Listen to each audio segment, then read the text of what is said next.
બન્યું છે એવું કે કૃષ્ણએ જ્યારે રાધા રાણી રીસાયા છે ને ત્યારે વૃંદાવનમાં મધુબનમાં આગળ જઈને ગોપીઓથી દૂર જઈને એમને બેસાડીને મનાવ્યા છે.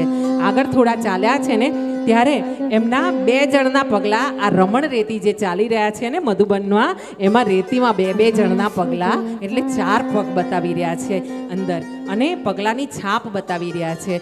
આગળ જતા રાધાજી બેસી ગયા છે મધુબનમાં, થાકી ગયા છે અને લાલાને કીધું છે કાના મને થાક લાગ્યો છે, મને ઉચકી લેને.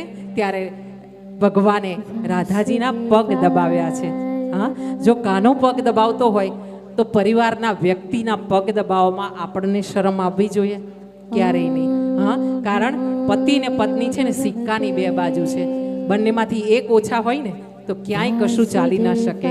હા, બંને એકબીજાના પૂરક છે.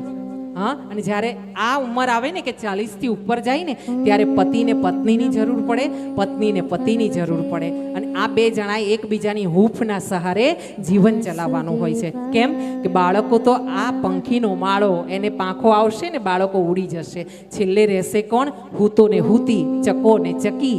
આ બે જણને જ જીવન જીવવાનું છે અને ખરેખર જીવન જીવવાની મજા જ 40-50 પછીની છે.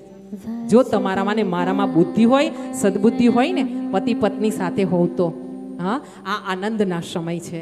અહીંયા ભગવાને રાધાજીના પગ દબાવ્યા છે, રાશેશ્વરીના પગ દબાવ્યા છે. રાધે રાણી ખુશ થયા છે અને કીધું છે પણ લાલા મને થાક લાગ્યો છે, મને ઉપાડી લેને, ખભા ઉપર ઉચકી લેને. અને આમ જ્યાં રાધા રાણીએ લાડ કર્યા છે ને ત્યારે કૃષ્ણએ, કાનાએ રાધા રાણીને ખભા પર ઉચકી લીધા છે. ખભા પર ઉચકીને ભગવાન આગળ ચાલ્યા છે ને હવે જે 4 પગલાં હતા ને, હા, 2 વ્યક્તિના પગ હતા ને રેતીમાં, મધુબનની રેતીમાં, એની જગ્યાએ એક જણના પગલાં પડ્યા છે. અને આ એક જણના પગલામાં પણ એ પગલાં વધારે ખૂંચાઈને અંદર ઉતરીને પડ્યા છે. કેમ? કારણ કે ખભા ઉપર રાધા રાણીને ભગવાને લીધા છે. હા, અને આમ રાધા રાણીને ઉચકીને ભગવાન આગળ ચાલી રહ્યા છે. આગળ જતા એ વાત પણ આવી છે કે રાધા રાણીને અભિમાન આવ્યું છે કે જો આ 14 લોકનો નાથ, જગતપતિ જગદીશ્વર, નારાયણ, ચતુર્ભુજ, હા, અને ઘણા કેટલાય દૈત્યોને તો આમ ચપટીમાં ચોડી નાખવા વાળો આજે મારા પગ દબાવીને મને ખભે લઈને ચાલી રહ્યો છે. આમ રાધાજીને જે અભિમાન આવ્યું છે ને ત્યારે ભગવાને એમને પાછા નીચે ઉતારી દીધા છે.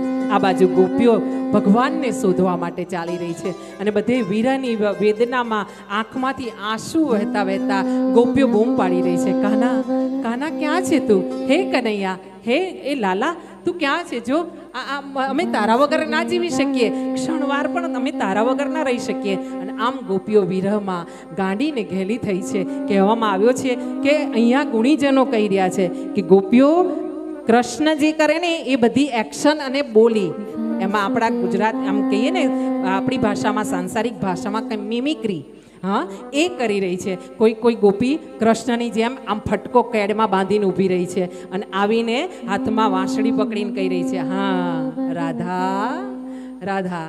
હા, આમ જ્યાં કરી રહ્યા છે. બીજી બાજુ અમુક ગોપીઓ વિરહમાં એવી ગાંડી થઈ છે, એવી ગાંડી થઈ છે કે એ માની રહી છે હું પોતે જ કૃષ્ણ છું, આમ માની રહી છે. અને આમ ફરતી મધુબનમાં આગળ ગઈ છે. આગળ જતાં વૃક્ષોને પૂછી રહી છે, માથે હાથ ફેરવીને કમળના આ પુષ્પોને પૂછી રહી છે, મોગરાના વેલીને હાથ પકડીને હાથમાં લઈને આ વેલીને લઈને પૂછી રહી છે. હા, અને નરમ હાથે પૂછી રહી છે, તે મારા કૃષ્ણને જોયો છે? હા, તે મારા પતિને જોયા છે? તે મારા વાલાને જોયા છે? અહીંથી જ ક્યાંક ગયા છે, આ જ રસ્તેથી. કેમ કે અહીંયા પગલાં પડેલા છે ભગવાનના.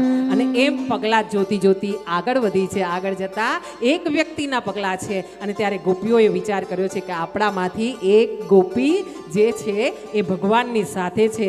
એ પાક્કું થઈ ગયું. કેમ કે અહીંયા એક વ્યક્તિના પગલાં છે લાલાના અને એમાં જે પગમાં જે બધી આકૃતિઓ છે ને શંખની, ચક્રની, એ બધી અહીંયા અંકુશની આકૃતિઓ દેખાય છે, એ ભગવાનના પગલાં છે. સાથે એ પગલાં વધારે અંદર ઉકેલા છે અને એના કારણે નક્કી છે કે કૃષ્ણએ રાધાજીને ખભા પર ઉચક્યા છે. અને આમ ગોપીઓ વિરહમાં, વેદનામાં આગળ ચાલી રહી છે. ગીત